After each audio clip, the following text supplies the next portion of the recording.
As I said earlier today, this is about our entrepreneurs and the innovators. And in TechCo, we like to talk about how we touch an entrepreneur to accelerate their journeys. And so today is about a super touch. And it's about accelerating. And I think we'll talk a little bit more about foreign direct investment, which is fine.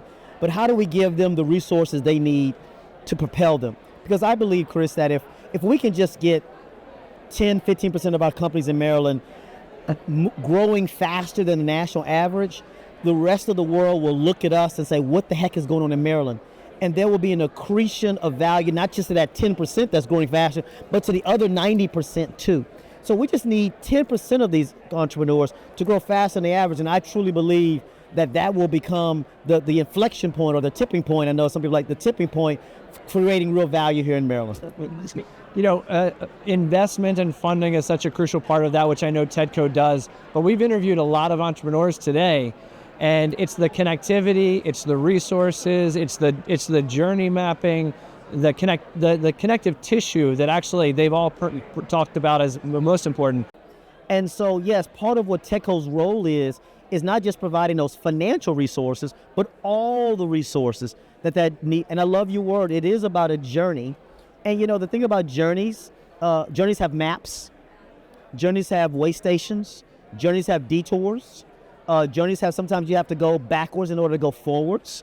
Journeys have flat tires, radiators may overflow, car may run out of gas. And I bring up those analogies to say that this isn't, you've heard me say this, and hope your viewers get that this shit ain't linear. This is not a linear journey. It's a journey of twists and turns and backwards and forwards.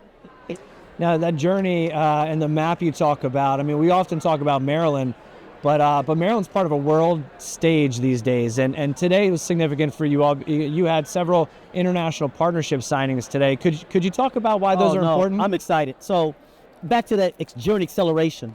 Yes, the U.S. is the world's biggest market, and you can't deny that, and Maryland's a big part of that.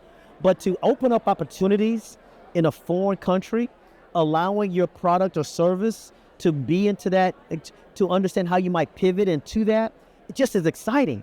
And so as a really specific example, we have a company called N5 Sensors that helps detect smoke, forest fires early. And I don't know if people know this, but the country, South Korea, is 70% mountains and forest. And so they have a huge issue with forest fires.